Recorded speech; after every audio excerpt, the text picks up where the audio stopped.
Welcome to the Eagle Eye Podcast,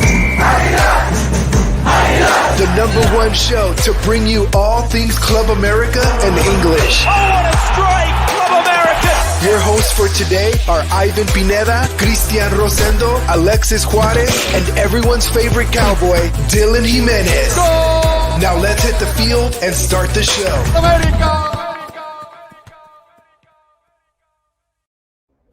Hello, ladies and gentlemen, and welcome back to another episode of the Eagle Eye Podcast. Today, we got a jam-packed episode. We're going to be talking Champions League, not that Real Madrid, Chelsea stuff. No, we're talking the real Champions League here, ladies and gentlemen. We're going to be previewing that Portland game coming up for America tomorrow. And then we're going to be also recapping the game that happened against Toluca, the one we're going to try to forget about. And then we're going to look forward to into the matchup, the Clasico Capitalino, to close off the regular season against Pumas.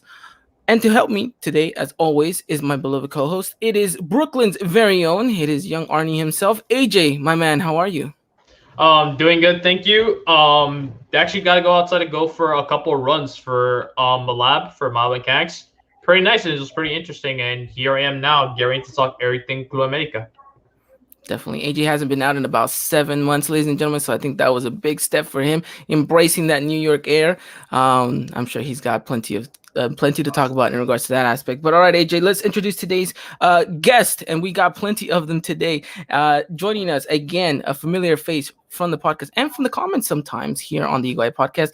It is none other than my twin himself, Ivan Hernandez. Ivan, how are you, my friend? What's going on, gentlemen? Doing good. You know, ready to talk Las Águilas de América and some developments in the Conca Champions, but I'm ready. Definitely. And of course, it wouldn't be fair for us to talk about an MLS side without an expert. And here joining us today from Portland, it is Pete. Pete, thank you for coming on to the podcast. You're from the more Sonic podcast. Correct me if I mispronounced that, but thank you so much for coming on and talking your expertise with us. No, thanks for having me. I mean, we were talking before the show. You know, there's not that many chances we get to reach across, you know, Liga MX and MLS, but it's always great when we get the chance. And I was really glad to be here. Really glad to be connected. Definitely. Pete's going to be joining us for the first half of today's episode as we preview the Champions League. And then we're going to, go off and have another special guest. AJ, isn't that right? And we're going to be talking Pumas with him as well. We'll talk a little bit about who he is a little bit later on in today's episode. But all right, gentlemen, let's get right to it. CONCACAF, it is a CCL fever all over today. I know that we're looking forward into tomorrow's matchup. Portland Timbers hosting Club America at home, which what already has been, being brewed as quite a game, especially has been in the stands. I know a lot of people talking about some controversial stuff going on with the tickets. Look, at the end of the day, we know that there's going to be fans there, and we know that there's going to be, Timber fans and America fans. So let's focus and let's dive into what we expect to be played out on the pitch. Pete, I'll let you go first. How are the Portland Timbers looking like? I know you guys have just started your MLS season. You guys are coming into this one, on a win at home against Houston, and of course, you guys didn't have the best of game against Vancouver. But just talk to me a little bit about Portland coming into this one. Yeah, I mean, the Timbers come off, a pretty good season last year where they felt like injuries derailed them late in the season. One of our designated players, Sebastian Blanco, Jeremy Abobasi, Niz Goda, were all out, and at the end of the season, unfortunately, we're still not going to have any of those three guys. So it's been a build into the season. But Eric Williamson, who was a revelation for us in central midfield last year, is back and been playing at a high level. We still got Diego Valeri, club legend, our maestro, and I think we've got the guys. We've got guys on the field who have had some results. We got two what I would call quasi preseason games against Marathon. I mean, they were results that counted, but Marathon, I don't think it's clearly not a Liga MX team, clearly not a team that had a very good season. So we got burned in there, and then we ran into, as you said, a really well organized, well drilled team in Vancouver that pushed us out of our comfort zone a little bit. And I think I have a feeling America might be able to replicate some of that discomfort and then rotate a squad with Houston. But I think the biggest thing here is the Timbers are, they set up this game by effectively setting out the B+ squad against Houston, gearing up for this matchup. Interesting, because I know America definitely can, save some of their players as well. If you guys didn't see the Toluca matchup, you guys know that we rested a good chunk, AJ. So I mean, how's America coming into this one? How do you think our Aguilas are coming into this, especially after a tough loss against Toluca?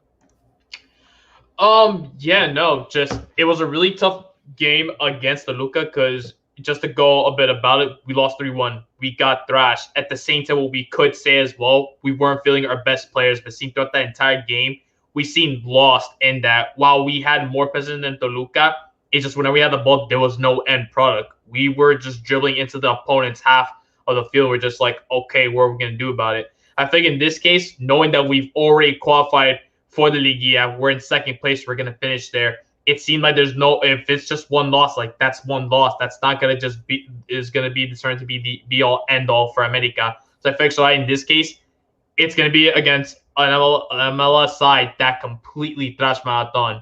Compared to what America did to Olympia, it's two completely different stories. But I feel like in this case, Solari wants the CONCACAF Champions League. He wants to take it. As much as Banis is trying to say this turn we're not focusing onto it that much, Solari sees it differently. I think in this game, he's definitely going to go with everything that he has in his arsenal to give Portland Timbers a match, especially at away. So they definitely want to prove something away at Portland and come home with a comfortable lead. Definitely. Ivan, look, this is your level of expertise, not talking just America, but also MLS here. You've definitely, like you mentioned, you have a soft spot for Portland in your heart. You've definitely seen them before. I mean, kind of compare and contrast both of these sides. How's Wednesday's matchup looking for you? I think that it's going to make for an entertaining game. I think that America has no pushover, but neither do the Timbers.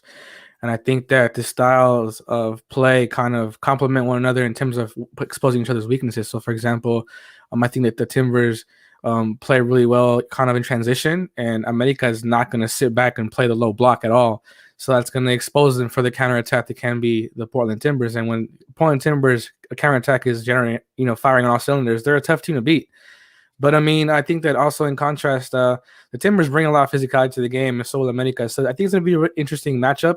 It's no walk in the park, but I mean, and then correct me if I'm wrong, but I think Portland is still a turf field, so that's an added advantage.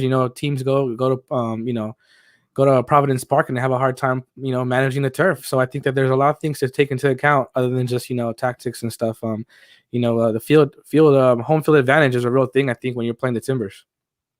Definitely. Could I ask you guys a question, like on that, to build off that is kind of like, the thing that Vancouver really did against the Timbers was pack the midfield and made them play direct. Not something that the Timbers are used to. As Ivan said, like, we love the counterattack, right? If you guys want to press high and we can try to find 1-2 quick passes and break, that would be our preferred style, I think. In almost all cases, it's that kind of mid block with pressure. We don't have enough off ball movement. Generally speaking, we have some guys who are not particularly accurate passers. And so that's the thing that really stymies against Vancouver. You think America will pick that up? I think definitely a little bit of it. I mean, and you said it perfectly on your podcast, Pete. I think that you expect Portland to have much less of the possession in this one. And I think that looking at the way that America's played, and gentlemen, you guys can correct me if I'm wrong, but Solari's the type of manager that wants the ball, wants his teams to have it. And I think we've seen kind of a shift in the way that America's played since, Solari's coming in from the Piojo reign, is that America looks a little bit more comfortable with the ball. And, game in and game out, we've seen that they're, being a little bit more adventurous with their passing. They're being a little bit more direct. And I do think that they're going to try to kind of, get Portland a little bit uncomfortable right there, try to make them work for it. And it'll be interesting to see if Solari has picked up on that. I'm sure that he's a smart man. I'm sure he definitely has some intuition to what he's trying to do on Wednesday. But it'll be interesting. It definitely will be, because how do you, go up against a team and let's face it, gentlemen, we have not had the best of luck in turf. Whenever we end up going at Tijuana, it's always cost us. I know that we did win this season, but it was one of those wins where it's like, Cholos probably could have gotten 1 or 2 goals in it, and then that would have been a whole different story. So turf has never been our our favorite place to go play at. I mean, I'm gonna take you guys a couple years back when we had to go play against Atlanta United in their stadium and what that happened, So it definitely will be an interesting aspect to everything, but I do think that it definitely plays a little bit of an advantage to Portland, at least to know that they're gonna host the first leg and have America, have to deal with that. How's the weather like over there right now, Pete? Are we expect any rain whatsoever? No, I mean there's some showers and stuff blowing through, but I think you're going to get pretty good conditions. I mean, if I think that turf really becomes problematic, right? When it's 45 degrees and raining, that's when things can get pretty ugly here in Portland. But no, I think it's going to be in the 70s. There might be a little shower or two, but I don't think it's going to be a big factor. Definitely. All right. I say, looks like we have someone with the weather forecast here. Mid 70s and clear is what the forecast will be for tomorrow's game. Thank you for that. Pete, do you think Portland feel a little bit more confident because they do get to host the first leg? They know they have turf advantage. Does that help build a little bit of the kind of aspirations that you guys can get past this Club America side?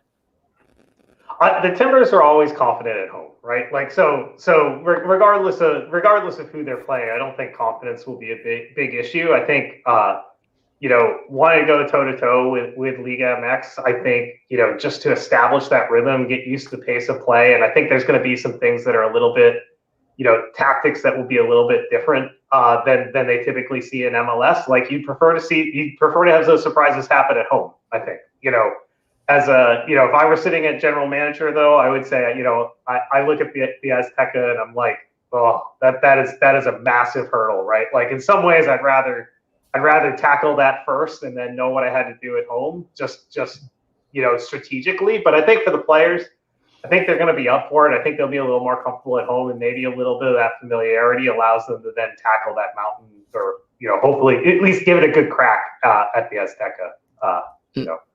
No, yeah, definitely. Ivan, we're coming up against an MLS side that, let's face it, is probably one of the better sides that we faced in quite some time. I know Atlanta United that definitely was up there when we did face them in what was that competition? The Campeones Cup. Campeones Cup. One of the it hasn't even been played after that. I don't know what happened to it. Probably for good reason. But looking at Portland, and I've always looked at Portland as a very solid team, and they have been for quite a couple of years. I mean, correct me if I'm wrong, Pete, but you guys have been consistently making the playoffs for years now.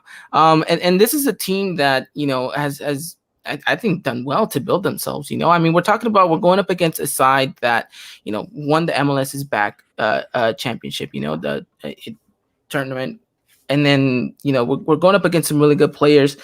I mean, this is not going to be any pushover side. How do you think Solari prepares for something like this?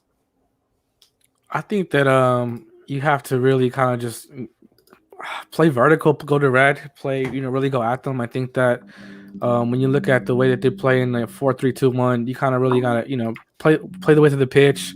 If you try and play through the middle, it's a good chance you probably get picked off and it's off to the races. And I think that Solari probably recognizes that. So I could see, playing the width of the pitch and just trying to play as vertical as possible. Trying to get past. I think it's I forget which one of the Chavra brothers is on the left side that covers that clog middle. Yeah. Clogs the middle really well. Jimmy plays wing, and it's Diego in the center. I think Diego is the player to watch in terms of exactly what you're saying, Ivan. Like if he has a big game, that's gonna be a big advantage to the Timbers. Yeah. I agree, and I think that if he picks your pocket, I mean I think it's over. I think that we also what happened with our back line against Toluca. It didn't look too good, didn't look too sharp. And I think that kind of how you're saying that Solari's looking at what Vancouver did to Portland. I'm pretty sure Portland's looking at what Toluca did to America. Definitely. I would add with the vertical. Sorry. No. Go ahead. I would add with the vertical, we are breaking into two new fullbacks in the team, so I would say there's a little bit of unsettledness in that back four, or a little bit of newness to it. Jose von Rankin, I think you'll know from years in Liga MX. You probably know more about him than I do, but looks like a real solid veteran with some nice nice play forward is what we've seen. But it's the other guy I want to call out, Claudio Bravo, who we brought in from Argentina. He, in one-on-one defending situations early this season, has looked a little bit vulnerable. I don't know if the Timbers will hold Dairon Asprilla back a little bit and provide a little bit more rotate over cover from central midfield for him, but that's the first thing I would test if I was America. A couple long balls in, if it's going to be Martinez or whoever they're going to start on the right, I would be testing that right away. Definitely. And can I add, Pete? You mentioned dropping Asprilla to the down a little bit. Do you think the Timbers would be a side, considering the Makers and have the ball? Do you think they would overload the side to try and kind of do what we just discussed about having Diego trying to pick the pocket and kind of just be off to the races and really kind of be able to pick the ball in the middle and just try and get them on the counter?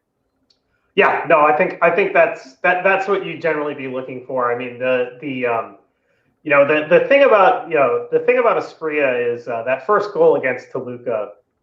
That's a play that Asprilla can make. I don't know who the Toluca forward is, but he's inconsistent, but he can run, he can throw a shoulder and drop a center back. Absolutely. And so they're going to be looking for that. And Jimmy, in general, the break for the Timbers will look like Charo wins the ball, hits it to Valeri. Or Mora. The other, Valeri or Mora will be running off the other one, and then they need that wing crashing. Oh, man, right? I'm getting flashbacks right now. Yeah, so that's what they're going to look for. No, I mean you gentlemen present a very good, interesting debate that we're gonna have in just a second. I know you mentioned Van Rankin, and AJ, correct me if I'm wrong, but he's a player that America likes to go up against. We've had some pretty good encounters against him, if I'm not mistaken.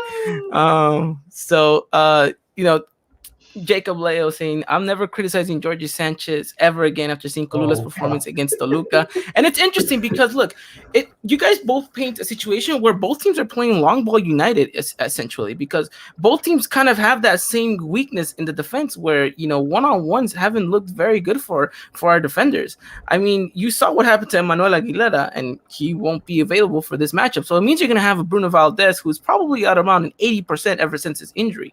So that's going to be dangerous because Portland are very fast. They have this pace, and we know, AJ, that pace sometimes hurts this America defense badly.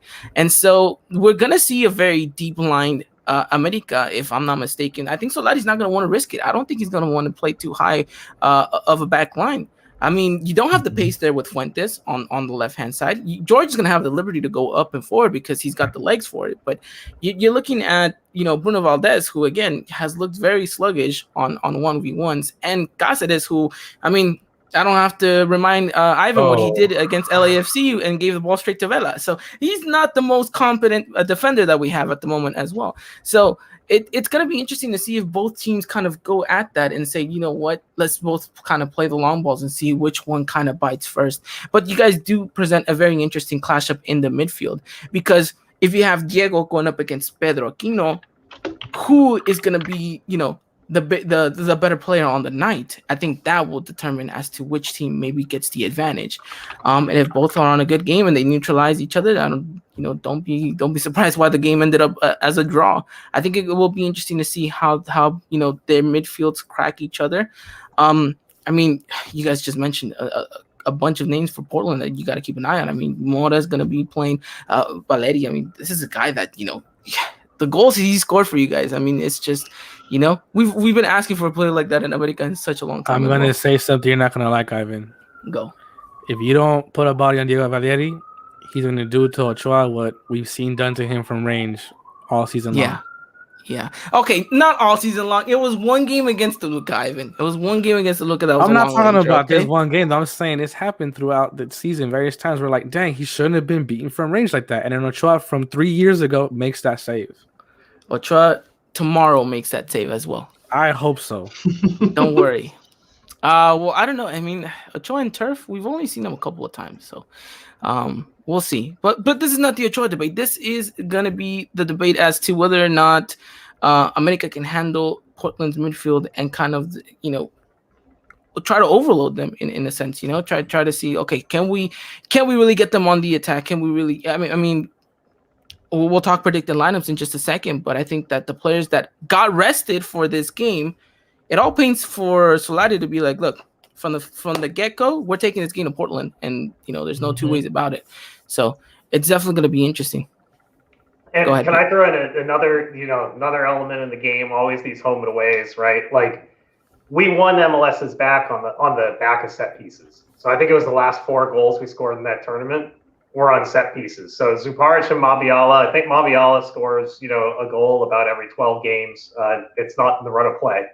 So that's a good point. Yeah, Portland on the set piece is quite a threat. It's not just a look a little draw. They know what they're doing. Yeah, but we have also been vulnerable on set pieces this season. So it's been a very interesting thing. And the last thing I'll throw out there is, I don't know how many times you'll see this, but if America has the ball and is getting a series of corner kicks, the Valeri Chara break off of a corner kick has scored us a significant number of goals over the years. Usually once or twice a year, particularly when teams are just not right on top of that. Those guys, corner clearance, picked up clean, and they're off to the races. So who knows? But I think if Portland can get a set piece goal, that would be a big leg up for them in this game. And I'm sure they're going to be looking for one. No, yeah, definitely. But Pete, I'm interested to hear your guys' predicted lineup. What do you think? What do you think your manager's going to go with on tomorrow?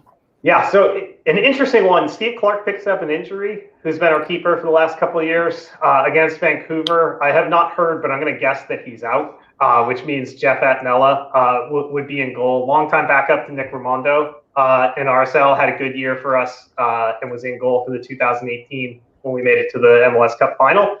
Solid, not spectacular goalkeeper, but again, good distribution. One of the better, throwing the ball out to midfield keepers that you're going to see in MLS. Not a great shot stopper and not super physical. So if you really jam him on a corner kick, you get some advantages. Across the back, it could be Bravo, Zuparic, Mabiala, and Van Ronken. That'll be what it is. Zuparic has been the rock since he came here 2 years ago. Mabiala is our most volatile defender. So if there's another guy you're kind of thinking of, like if he has a big game, that's good for Portland. If he throws a couple clunkers, that's a big one for America. In the 2, it's Chara and Williamson. Williamson will act as the more mobile going forward, except on the break. So Chara will go forward, but typically only on the break. Midfield, the wingers will be Dairon Spria and Jimmy Chara. Jimmy Chara, I'm assuming you're relatively familiar with. Spria's been a long time in MLS. He has been in knockout games one of the best timbers of the last 5 years. Playoff games, he effectively eliminated Seattle a couple of years ago. I think he has almost as many playoff goals as he has regular season goals. It's Valeri in the middle. It'll be more up top. Interesting. Now that, gentlemen, that looks like a good lineup, and I mean, we'd expect nothing less from Portland, right? I mean, let's face it. But AJ, what would your predicted lineup be for America coming into this game on Wednesday? All right, so I got in goal Guillermo Ochoa. Our back four is being consistent of Luis Fuentes, Sebastián Cáceres, Bruno Valdez, and Jorge Sanchez on the right. In midfield, I'm going to put, I'd say Cordova on the left. I'm going to then have Pedro Cordova Aquino. didn't travel. Oh, you didn't travel? That's travel. right. Left mid, you know what? I feel like I'm going to go Omaro Lainez. Center mid's going to be a Richard Sanchez, Pedro Aquino. On the right side, I'm going to have Alvaro Fidalgo on the right side again. I feel like give it a go, see what you can do. And up front, I'm going to go with Federico Viñas. He's available in this game, right? He's available. Yes, Federico Viñas and Roger Martinez up front. All right, AJ, I'm never letting you make the lineups ever again. Why are you putting Fidalgo out on the right? It makes no sense. Even was like, was that a 4-4-2? That was a 4-4-2. I'm going 4-4-2 in this one. I don't see Solari going. I see Solari going with a 4-3-3. I think you slot Fidalgo into the cam spot, and then I think on the right hand side you put you either put Roger or you put in the thing is Leo Suarez. The thing is I don't want to don't want to put Roger in right mid because you know how that happened last time. Fidalgo, I mean, we've only seen him, I'm not mistaken, I think once on that right hand side this season. But look, I think Leo Suarez has to start on that. And there's a reason why he got rested, right? I mean, granted, not everyone wants to see Leo Suarez start, But I mean, who else are you gonna put there on the right hand side? You're not gonna put Benedetti because he most likely is gonna get fractured. So I mean, this is not you don't Olympia. have it. This is an Olympia. So No, but I mean, can you just imagine him going one-on-one with Van Rankin and he just puts his toe out and then Benedetti? We know he's made out of glass, so can't afford that. But his toes will get it's caught gonna- in the turf, and then it's just and we know how turf are more prone to injuries than anything, and turf burns. Yes, definitely, AJ. But my interesting question is here: who starts up top for us? Is it Viñas because he's been the striker for CONCACAF Champions League, or is it Henry Martin? But Henry hasn't been playing ever since his injury with the national team. And the thing is, we still have never figured out what that injury actually was. All we just saw is like he's not going to be playing in the upcoming 2 matches for the Selección Nacional. So like, okay, he'll be back just fine. He's still on the bench. It's like I don't even think we ever got a report from America themselves saying what's the diagnostic, what kind of injury he's had. We got to see what Cordova put. He put the picture up of how he got stepped on his toe and he was back to playing. But Henry, I don't know. I feel like in this case, it's gonna have to either be Viñas and Roger Martinez. Either one, you slot both of them up, or if you put one. I feel that's the best bet because under Solari, Royer's been looking good this season. Back from what it's crazy for me to say good, but it's been from versus what we saw under Piojo because I feel like he just never established a good relationship with Piojo and under with Viñas. It's been controversial because we just haven't seen him being playing as much as we did under Piojo because you know how he was under Piojo. This one kid, Maraviñas, the next big thing for America. Now he's just been spending time on the bench, but when he does actually get to play, we see some of that brilliance that why we called him Maraviñas in the first place. And in CONCACAF, it's a different tournament compared to Liga MX. Liga MX might have not been his time to shine, but in CONCACAF, that's a different story. And who knows, maybe this can be another game where you can pick yourself a goal or two. Definitely. I mean, Ivan, who do you think has the better advantage here, Henry or Viñas going up against Portland? I mean, I personally, considering what's at stake, the ability to possibly get an away goal, you definitely don't want to lose this game. I wouldn't play anyone that isn't 100%. And I mean, maybe Henry is, but I mean, he's not in, game shape. Being fit is different from game form. Very different, especially when you're playing against a team that's going to try and get you on the counter. So I personally wouldn't start. I mean, I wouldn't play Henry Martin at all. I would, sit him, bench him, whatever, and just, hold on to him, for the home leg. I personally wouldn't go Henry Martin. The topic between Roger Martinez and Viñas, I don't know. I think it's a toss-up. I think that whoever it is that plays just, has to make sure that when they're, if they're going to counter press or they're going to press, they have to press. And that, it starts with the forward pressing. And regardless of who's doing that, that needs to be done. And so I don't know. I really don't know what they'll go with. But I mean, if I had to choose a preference, I personally would go Viñas. Viñas, who's got the better movement? Depending in the box or in general. in the box, because if I were matching up against Zupac and Mabiala, like they're both big guys, not super fast, but you're not gonna muscle them, and you're generally not gonna like dribble them too clean in a one-on-one.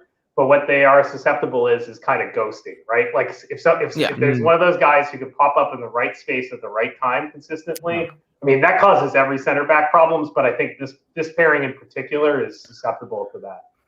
Well, I mean, from what you just said, Peter, Henry has to start then. Yeah. He's muscle man for a reason. He just out-muscles defenders left and right, so... Yeah, I think that in that case, though, between Viñas and Roger Martinez, I think that Roger is just a little better in tight spaces. He kind of, is good at, just touch into space, and he's good at firing the shot. And now, so for that reason, based on what P's saying, then I would go, Roger. Mm-hmm. Yeah, it'll be interesting though. Look, it doesn't matter who ends up playing. At the end of the day, whoever does field, they got to go at it. Like you just mentioned, it starts from the first forward all the way back to the defender. We'll have to wait and see. But Pete, look. We don't want to take any more time. But before we let you go, I do want to know your prediction. Are you going to bet the house or not? Is kind of our segment on here. Okay. What are you going with your prediction for tomorrow's matchup? Sorry, I gotta bet the house. Do I have to tell my confidence, or do I just have to say my prediction? You can just say your prediction. It's fine. Okay, You don't have to say I say the Timbers managed to get a set piece goal and pull it out 2-1, but they 2 give to up 1. the away goal. Yeah. Okay, that's interesting. That makes me very nervy. Alrighty then. Okay, gentlemen, let's ask for your prediction. AJ, are you betting the house or are you not? I don't want to bet the house this time because I think I said it against the Luca. Yeah, and look at that, we're homeless. Yeah, I just bought another apartment. So I got to do a podcast episode here. Then I'll dip. But no, I see in this case, it's gonna be 2-1, but it's gonna be the other way around for America in this case. I feel they'll definitely get themselves away goals in this match. All right. Okay. Interesting. Ivan. I'm gonna go at 1-1. I don't think 1-1. I think we got a draw. I don't think it's a stalemate. I think that there's gonna be some goals, but I think a 1-1 is reasonable. I think that the away goal is what we're here to get, and I think we'll get that 1-1. Okay. All right. 1-1. I'm gonna go very conservative. I'm just gonna go with America winning 1-0.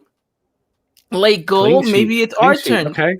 Yeah, and a clean sheet. We need that right now. I need that more than anything. I think our back line needs that too. Yeah, no, they definitely do. But look, at the end of the day, it's gonna be an interesting one. You guys can catch this game live tomorrow, 7:30 p.m. Pacific time, 10:30 p.m. Eastern Standard Time. You guys can catch that on through the NA and on Fox as well for English coverage as well of this matchup. So it should be an interesting one. What we would just want to say thank you to Pete. Pete, thank you so much for coming on. Let your co-host know as well that we're wishing you guys the best of luck on tomorrow's matchup. May the best team win, and we'll do it again all over again on Cinco de Mayo. Sounds great. Thanks for having me, guys, and it's been a pleasure. Definitely. Awesome, thank you man. so much, Pete. Again, thank you to Pete for coming on to today's episode. And you know what? That was a real fun. Kind of sit down and talk and see what America has to do against Portland in order to kind of best them. They're not going to be an easy side. We just talked about all the great players that they have, and what are our real chances looking like? It's going to be fun. It's going to be interesting, but definitely not a game you want to miss out whatsoever. But before we end up going into the next segment, I do want to ask you guys just the most random question that just came to my mind. Whilst you are watching this game, are you going to have a pre-match snack or are you going to have food during this game? And if it is, what are you going to be eating? I know, random, but I feel like the world must know. I'm going to throw it back at you while I think about my response. Okay. So, my mom made chicharrón and salsa verde yesterday. I couldn't eat it because I had to go out, and so I saved my little plate, and that is definitely gonna be my meal for tomorrow's matchup. So you guys are gonna be. I'm covering tomorrow's matchup as well. So if you guys happen to capture a typo or something, it's because I was eating my chicharrón and salsa verde. The typo police will be in full force. I would imagine. AJ. I feel like going for some tacos on that day because I'm gonna go out with my dad tomorrow to go do some driving. So probably get some tacos al pastor, and some chorizo. Definitely. Okay. All right, Ivan, you got your answer? Man, y'all some bad influences over here, man. The guys trying to eat clean, and y'all over here chicharrones, tacos. Come on, guys. Usually by 7:30, I've already had dinner, so I'm probably gonna just be, I don't know. Maybe I'll have a beer or something, but no snacks for me. No snacks. Okay. Snacks for me. Maybe you know what? Actually, late night, I'm a pretty sucker for like some ice cream or something like that. So maybe just a little bit of ice cream. Just a little bit. Okay. If the game goes sour, I'm about to throw that stuff at the TV real quick. You and me both, I'll tell you that much. You and me both. Jacob definitely having quite the laugh right here. But all right, gentlemen, we're going to move on into our next segment. But before we do, I do want to remind you guys that today's episode is brought to you guys by Foot Cult. If you guys haven't done so already, make sure you guys go check out footcult.com. They're going to have you guys covered with all this amazing gear. Every training top that you guys see on here, this Eagle Eye Podcast one, the one AJ's wearing, the one I'm wearing, and the one Ivan is wearing. By the way, Ivan, he was the recipient of our giveaway whenever. And it was not rigged. I want to add that it was not rigged. It was not. I promise you guys. We did it under FIFA's rules, so you guys know that it was clean. Confirmed by VAR. There you go, confirmed by VAR. Which, by the way, we didn't talk about it, but VAR Oh will man, be for real. implemented in the Dang. matchup against the Portland Timbers. We'll probably talk more about it a little bit later on, maybe next week when we preview the second leg and seeing how VAR was implemented in that matchup. But yeah, make sure you guys go check out football.com. Use the discount code EEP at checkout to get 10% off. Again, that is discount code EEP at checkout. And AJ, it is with my great and humble honor to let the people know that this week, yes, this weekend, we are dropping something that you guys do not want to miss. I mean, not want to miss. Ivan, you guys seen a sneak peek of it as well, and you can attest to this, that what you guys are about to witness on the weekend, what we are dropping with Foot Cult, you do not want to miss it by any means necessary. So I promise you that what is coming is going to blow your socks off the water. Isn't that right, AJ? Yes, sir. I looked at it beforehand, and it looks amazing. I cannot wait for it to be dropped. Definitely. So if you guys haven't done so already, make sure you guys follow Full Cult and follow us on Instagram, Twitter, and Facebook, and you guys will be hopefully mind blown as well as we were when we saw the concept of it. But all right, gentlemen, let's move on into the next segment. Let's talk Clasico Capitolino with a very special guest. AJ, I'm going to let you do the honors of introducing today's guest on here. And without further ado, let me add him to the podcast. AJ, take it away for us. Yes. So without further ado, we would like to invite Raul Hernandez onto the podcast, who is a member of the state of Football Mexico State of Mind. And hello, welcome Hi. to the podcast. How are you? Hi, guys. What's Hey, Yeah, up, we're man? doing good. We're doing good. Good. I see you got your Pumas gear ready to go. Okay. Mhm. Yeah, sure. Definitely.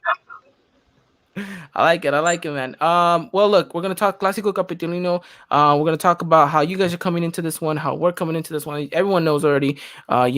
As far as Liga MX goes, we lost against Toluca. It's kind of hard to kind of talk about how we're gonna be going into it because we have Portland in the midweek. But I want you to tell us, how does Pumas coming into this one? You guys just, had a draw that I guess you guys were definitely looking to get all 3 points. Now you guys are kind of playing, life or death in regards to making the Liguilla against us on Sunday. So that adds a little bit more to this Clasico Capitalino. So I just kind of want to get your thoughts. Well, you see, the thing is that I don't think we're gonna make the Liguilla by the time we play on Sunday, because unfortunately, every single result that Pumas needed last week went against them. Like, the tie was not that bad. It wasn't. It was a good result. I saw that we could have gotten a win, but the problem was that after that, Tijuana won, Querétaro won, Toluca won, Chivas won, and the clincher was that on Monday Pachuca won. So that was like every single result that Pumas didn't want. That not even a single tie. It was like the worst luck, and I think maybe Pumas gets chance, but like I don't think I think that incredible run of results, I think that puts them out. So the team will probably gonna be deflated, but that also means that maybe they go out against America without the pressure and get a win. But it could work either way. Like I believe that America is gonna go for it a little bit, but knowing that they also don't have second place and knowing that they're probably gonna rest some players, and Pumas is not gonna rest anybody because like it's gonna be the last game of the season. So, but there's a big rivalry in Mexico City in between fans, so maybe but with a guy like Solari, maybe if it was Pio Herrera, it would be something different. But with a guy with Solari that knows that they have the Champions League on and next week, and they have the Liguilla, which, well, America's not gonna play one leg, so maybe, but still, like an injury with, I'm not sure, but I think Martinez out, and a couple of players from America are 50-50, so they're not gonna they definitely are not gonna get risked on that game. So maybe Pumas has a chance in that day.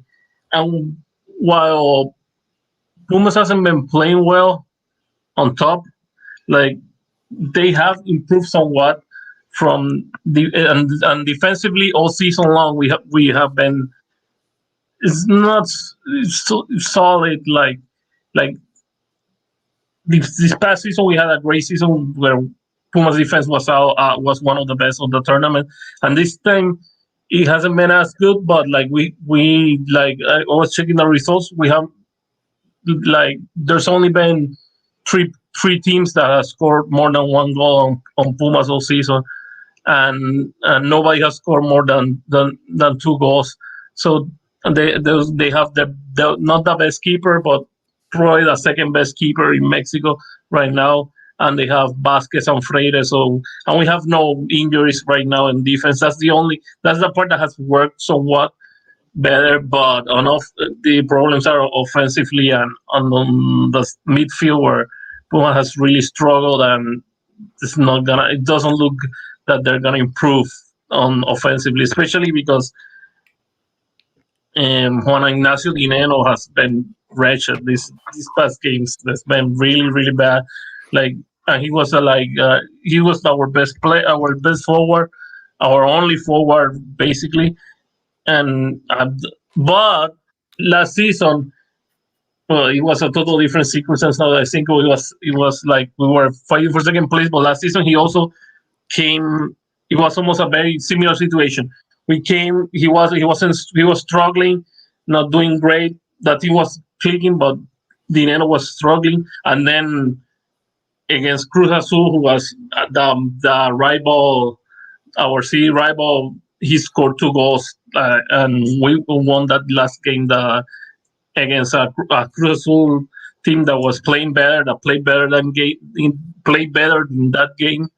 And then he scored 2 goals, and it was probably his best performance, because in the Liguilla he did score twice against Cruz Azul, but those goals were most set up by other situations that he wasn't as good as Carlos Gonzalez was. So that was his great performance. So maybe he snaps out of it in the last game, but otherwise, like it looks like, I won't say it's a scoreless game, but maybe a 1-1 game, something like that. I won't be surprised if like it ends up with a tie. Interesting. All right, definitely a lot to unpack right there, and let's try to break it as much as we can here. I mean, he mentioned perfectly, Ivan, that it's going to be kind of a tale of two different halves for America, because you have Champions League to focus on, and you also maybe don't want to risk some of your better players getting injured. Not only because you have Portland second leg, but I think because you also have kind of that negligence of, look, we have a Liguilla coming up as well. We need to be as fresh in regards to that aspect.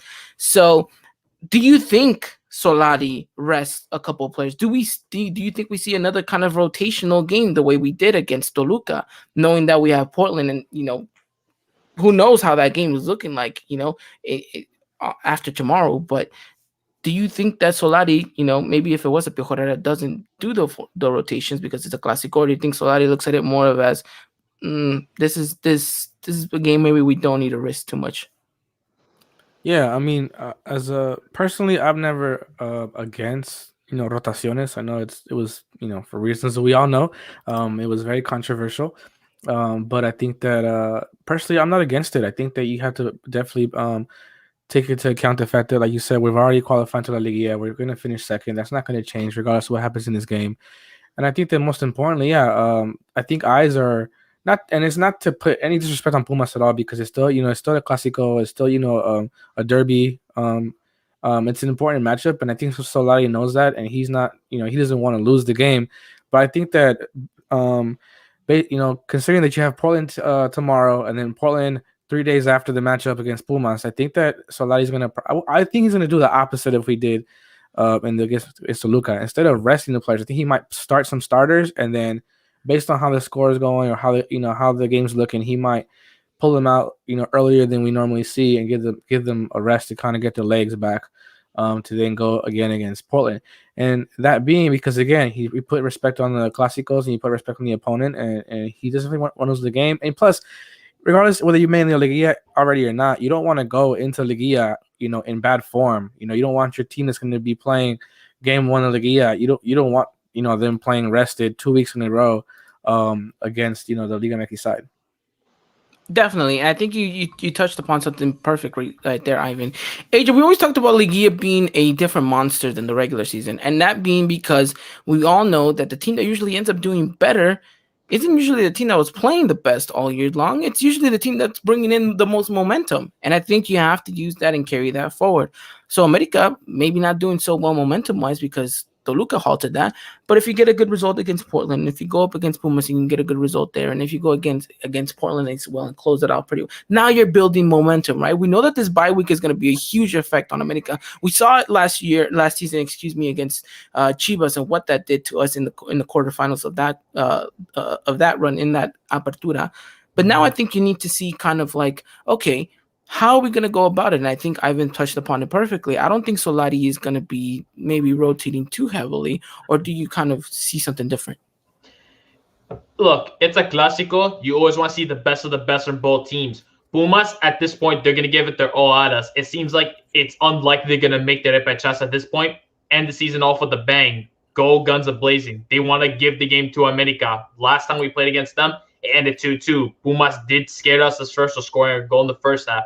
Then America scored. Then Pumas scored, and it ended becoming a stim until the 80th minute when Federico Viñas tied the game up for us. This time, someone wants to win in this game.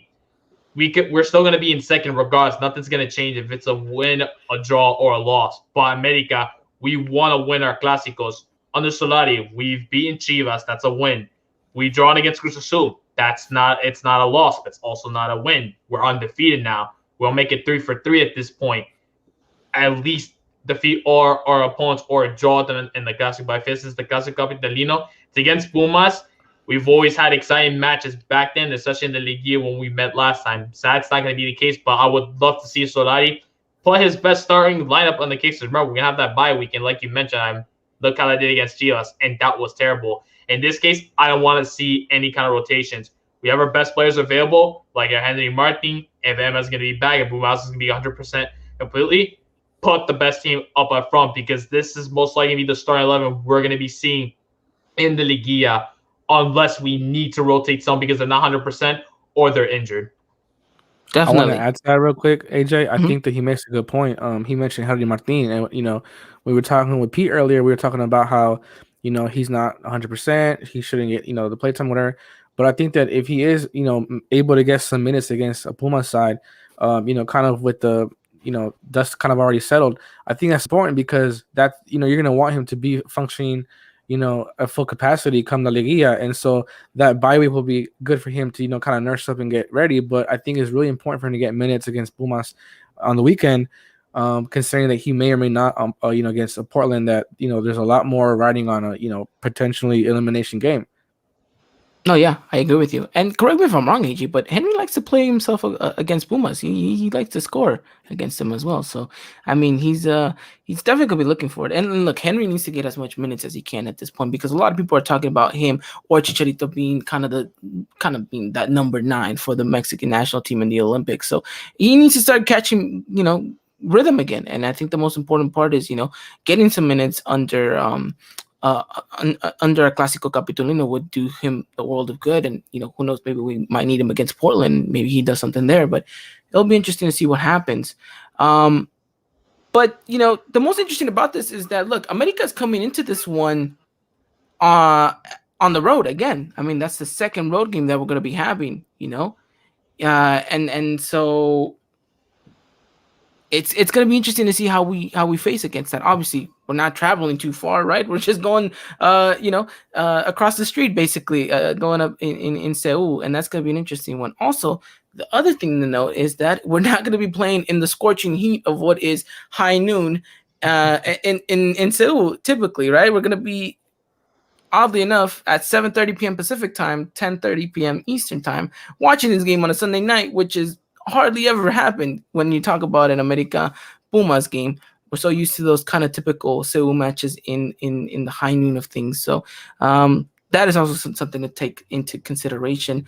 But AJ, I know a lot of people joke about this, but America's been liking Seoul for the past couple of years, and can history repeat himself there? I would like to see history repeat itself to be the case. We've always liked playing against Pumas. It's always packed with goals, and I feel like it's unlikely, but to see something like a thrashing like we did to them back in 2018 when it was 6-1, it's gonna be difficult to replicate. But I would just love to just see a game like this where it's just mounted with goals. Like I said, even though Pumas are not having the greatest of seasons, especially with the forward situation, because Nino is just having a really tough time this season. But who knows? Maybe this is the game where everything changes for him. He wants to start scoring goals. And for that as well, I would just love to see that. And for America as well, we'd like to see Viñas, if he does get a chance to start, get himself some goals, get that momentum. He needs to boost that confidence up, because this season overall, this has not been the greatest for him. But when we see him get a goal, usually the smile on his face, especially what you saw when he scored his first goal since actually against Pumas. It's been since last year pretty much, and all his teammates went around to excite him, just give him all the hugs. That's a consequence you like to see. But in this game, I would just love to see for it to be a really fun Clasico, Capitalino. Last Clasico that America had against Cruz, yeah, not so much. It was a boring 1-1 draw. I feel like teams were respecting each other in that way. But this game, I want that to be completely different. Bring the excitement into the Clasico Capitalino. Make it fun. Have a bunch of goals being scored in this match. That's all I want. Like I just want to say, like, Cruz Azul, like, is a first place and it's run away. Well, they went to Seoul and they basically stole the win for the game from us. It was gonna be a 0-0 and it ended up being a 1-0 because the ref robbed us. So I'm not confident on this team. Like, offensively, there's a lot of problems. Offensively, there's guys who are out of the club. Basically, Lenny Turbe, who's just gonna be his last game in Pumas on Sunday probably.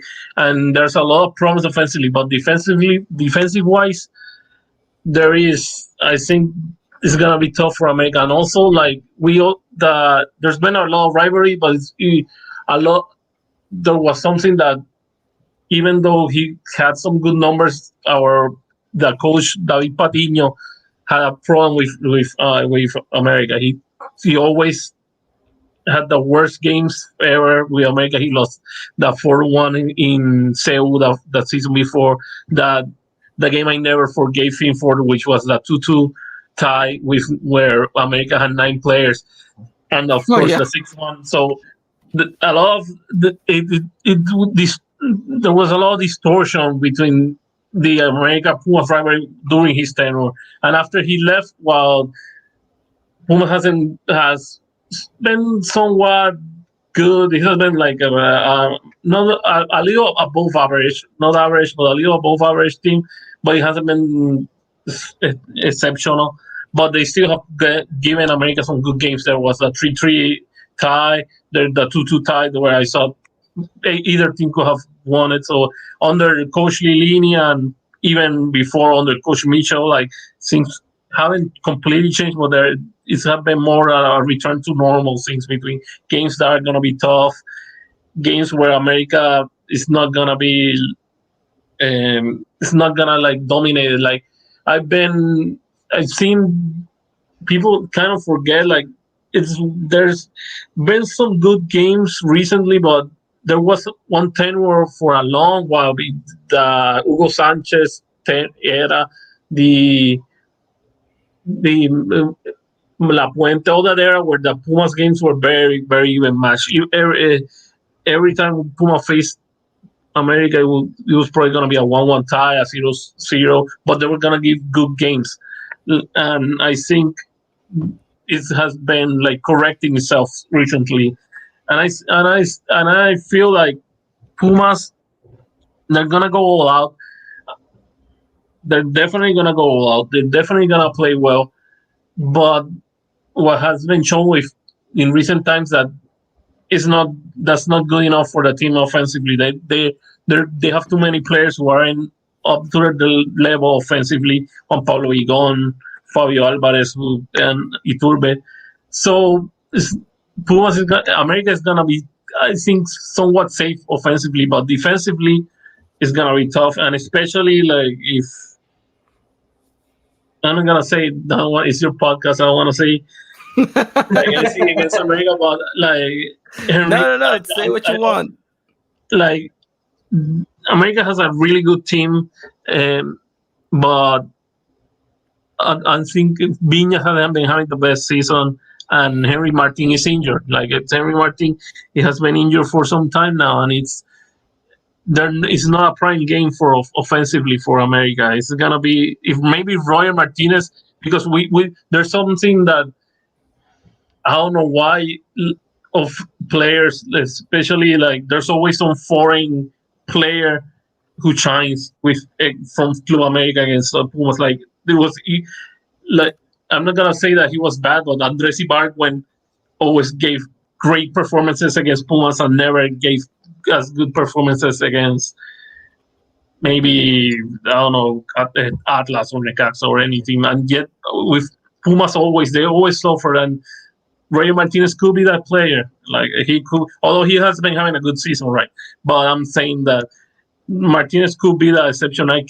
But maybe Viñas had some good games with against Pumas, but he was in a better level and stuff like that. Like I don't know if Cordova is gonna play. I don't know his situation. I don't think he is.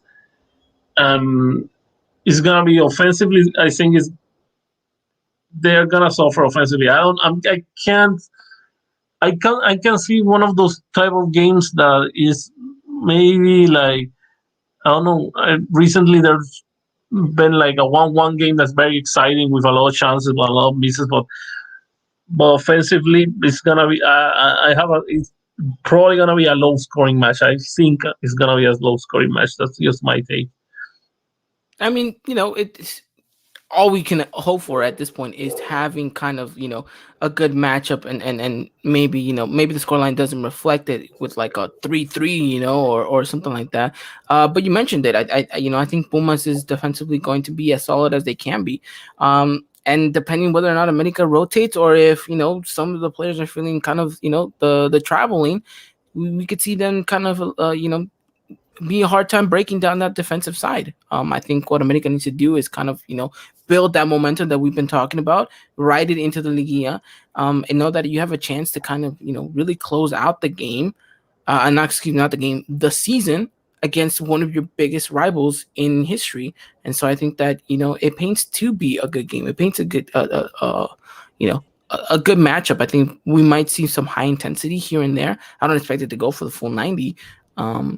But I am curious to see how this all is going to end up playing out in the long run. But I'm curious to hear what you're thinking, AJ. I mean, regardless of what happens on Wednesdays for the CONCACAF Champions League, how do you think America needs to approach this game on Sunday? They just need to not play the same way that they did against Toluca. We have more possession, but at the very end, we just need to figure out what we're going to do with that ball exactly, because I definitely do not want to see an America side where we concede goals immediately, because I said on the podcast before when we played against Toluca, they like to score against early, and look what happened.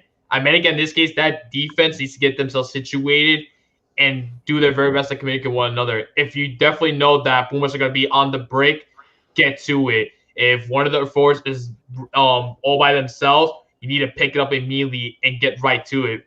Pumas, despite them not scoring that many goals, they haven't conceded that many as well. If I'm not mistaken, I think they've only conceded 11 goals, if I'm not mistaken, this season, which puts them right up as one of the more defensive sides. Despite them not being able to score that many goals, they haven't allowed that many goals as well. And that's something that America will be looking forward to breaking this case.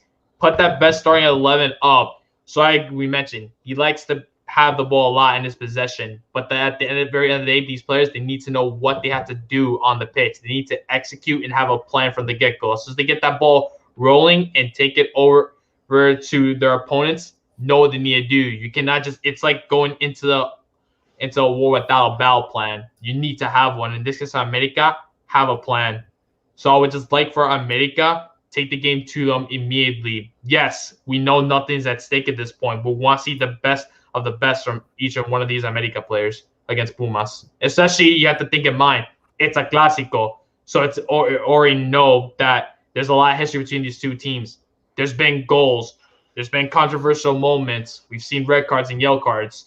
In this case, continue it. Don't drop it. Don't treat Pumas just because they're having a bad season as a pushover. They're going to give it their all to us, and so should America.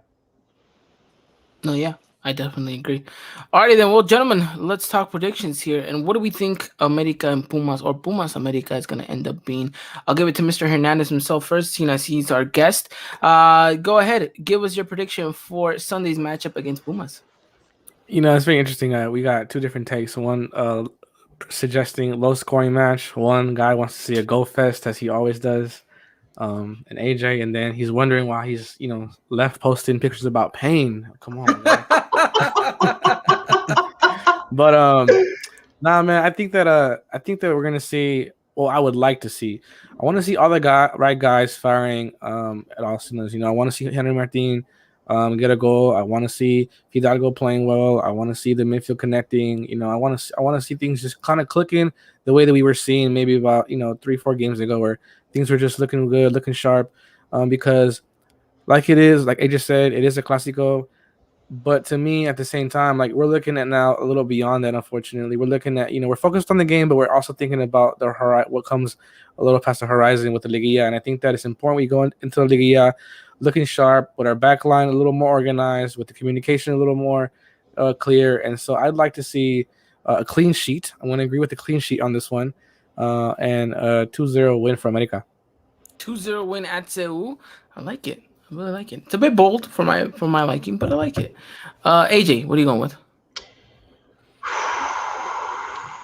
It's tough because I want to say golf, at the same time I need to be realistic, because I'm definitely not expecting a 3-0 in this case, because we have not been able to. We've only had those performances twice this season. I think I'm gonna go with Ivan as well. I think I'm gonna go with the 2-1 victory for America. That seems realistic in my case. In my head, I'm thinking I want a 3-0, but in my heart, it's like that's definitely not going to happen. So going with 2-1 in this game. No, America's proven one thing and one thing only, is that we cannot score more than 2 goals. And if we do, then, get a lottery ticket that day, because I promise you, it's not going to happen often under Solari. At least not this season. But let's jump over to the expert on Pumas here, Mr. Hernandez. I know you jumped the gun right there, Ivan, but I was talking to the other Mr. Hernandez in the room here. My apologies. What's your prediction? I want to see how bold you're willing to be. First, I have to say, I think it's a mistake. I think if I were you guys, I would like. It's not like a priority. I know the rivalry and everything, but if I were you guys, if I was in second place and like that, it reminds me of, maybe this is Mexico, my other love. Like, it always reminds me of in 2018 when Mexico defeated Trinidad and Tobago in San Luis Potosí, and then they went to Honduras. And I literally said, like, put the bench, put everybody, no, don't risk an injury. It was the game I cared less, and it was like Honduras and the rivalry and everything. I was like trying to tweet to the fans, to the players, like, we clinched first place. That's it. Play that game like it doesn't matter at all. Like, take care of your legs, take care of everything, take care of just survive this game, because it really doesn't matter. And if you could move from second place, like, if I was America, like, try, like, not a great game, like, try not to lose, because in games like that, those are the tricky games. The tricky games are where it could be like it could hurt you more than a win could hurt you more than not a win, the result, no, but going all out, like, it could hurt you more than like losing a guy like Henry Martin or something like that. It's like, if I'm Solari, like, I try to make it like, don't listen to the press who's gonna make a big deal of everything. The same press that made a big deal about losing to Toluca, the Faitoson, and those guys, because who cares about the game? Concentrate on that. It all depends on tomorrow's game against Portland. But literally, if you're playing that series against Portland, it's a lot more. It's more important than the game against Pumas. I will be in a prime position. Like I hate being in positions where I have to reach something like I have to win number one. I have to go for first place. I won't be like. It would be great to get like a good performance and a good game, but I will be like in heaven. It will be not heaven, but it will be a prime position to be with the liguilla setup that you don't have to worry about and just concentrate on Portland, concentrate on that game against well, this just still don't have a rival because you have to go through repechage and Yeah, all we that. gotta. Yeah. So I will think maybe for Puma it's gonna be more important, but and if we are still in the hunt, then it's gonna be a big key game, big important match, and then Puma has to go all out. But I'm actually thinking that we have a better chance to get a positive result if we have nothing to play for than if we, because I just if we have to win that game and we to qualify to the repechage, it's gonna be like I just have images of Bigon making mistakes, Fabio Alvarez just giving up, strolling around in the 85 minute while everybody else tries to go going for the result. I just have Alan Mosso trying to play out and losing balls constantly, and then there's gonna be counterattacks. I just have it. So if Pumas has to win the game, I think it's gonna be a 1-0 loss, like a 2-0 loss. If maybe they go out and get a 1-1 tie or something. I think we get it's if we don't have anything to play for, then my take is a 1-0 win or a 1-1 tie. That's much as I can. Alrighty then. Well, Maybe I'm not too harsh on my team, but I think if it was last season, it would have been a total different situation. But this season, it just hasn't worked out in our favor, and there's a lot of problems with the squad. And unfortunately, we should have improved. We took too long to improve, and now they run out of times. Plus, like I can't believe it's just unbelievable that the run of results last weekend was just too incredible. Like Pachuca won with 10 players from the first half, and they had 10 players from the first half, and they still lost against a Santos that's like 5th or 6th. Like it's one of the teams fighting for one of the top 4 finishes, and they still won with 10 players. So it was just like we've been having a lot of luck. People criticize me and a couple for saying that Puma had been lucky last season, but right now, like those same people are like, well, their luck does exist. We were lucky last season. We've been unlucky this season. Luck's been running dry. I see it. I feel it. But hey, look. At the end of the day, we don't promise stellar games anymore after the dull match that was America versus Cruz Azul. AJ, I think we've definitely said that we don't promise showstoppers anymore, but we do promise a game that will have some intent, that will have some chances, and hopefully we'll have a chance or two to make both sides feel a little something here and there. So it'll be an interesting one. You guys can catch that game, like I mentioned, on Sunday, 7:30 p.m. Pacific Standard Time, 10:30 p.m. Eastern Standard Time. Again, a late one, especially for you guys out there in the East Coast, have to go, desvelarse un poquito and then have to go to work the next day. So that's, AJ, be lucky that you don't got to work on Monday morning, man. Well, I got Pilates on Monday, so 10 o'clock game. You're right. Yeah, I take Pilates every day, any day after overwork, AJ. Right?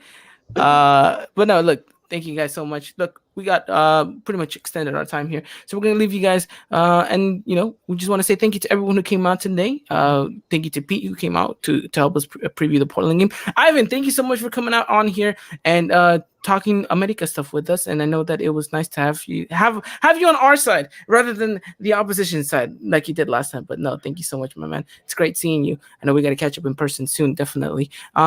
AJ, as always, it's a pleasure having you, my friend.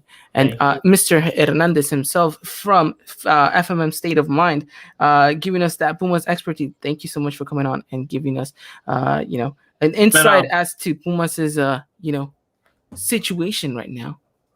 Yeah, thanks a lot. It's been a pleasure. Also, check out to invite you and everybody else to check out my name, my site in YouTube where I with this RHS Unam80 where I load games or I've been loading all my Mexican League games. I've been loading El Paquete, and I just made a video out today about all the goals from the last CONCACAF U23 Olympic Games, the Olympic qualifiers. All goals. I have all goals from the Copa America, like Gold Cups, all that. I'm the only one loading the Olympic qualifiers, like the Mexico national team, and most of the highlights from 1997. My collection from 1997 to 2018 is there. It's called I call them El Paquete, which they're 5 hours, but they have almost all the highlights I've been trying to get, because a lot of those games, like every time I saw a game, I take the highlights, and I just decided to load them up in YouTube, because most of them aren't available in YouTube. A lot of those Mexican national team games aren't available in YouTube. There's a lack of videos from the U20, U17, U18, U15. So I'm trying to load all those so people could share them. A lot of leyendas del fútbol mexicano have been using my videos with my blessing and all that. So check them out on my channel in our Unam80. Thanks. Definitely go check his stuff out, guys, and catch some great highlights and take a trip down memory lane. But why not? Definitely got to do that. But again, thank you so much for coming on. Thank you to everyone who came out and listened, and thank you guys again for thank you to our sponsors. And by the way, if you guys haven't heard the news already, we're dropping something special on this weekend. Okay, so if you guys don't want to miss a second of it, go follow us on Twitter, Instagram, and Facebook. We're going to be dropping all that information, and we're working behind the scenes with them to do some really cool drop information. So make sure you guys stay tuned on that. Follow us at Eagle Eye Podcast. Again, thank you to everyone that came out tonight. And again, we'll be back next week to talk all things America. We'll recap the Clasico. And then, of course, we'll also be talking about, we'll be talking about that Portland game as well. So we'll see how that ends up going. All right, then you guys have a wonderful time. Stay safe out there. Please continue to wear your mask and, do what you guys got to do in order to keep it going day by day. All righty, then we'll catch you guys very soon. Until next time, as always, Arriba America. Good night, everyone. Ladies and gentlemen, this was another production of the Eagle Eye Podcast, the #1 source for all things Club America in English. Make sure to follow us on Twitter and Instagram at Eagle Eye Podcast and get all the latest news and coverage. And subscribe to our podcast wherever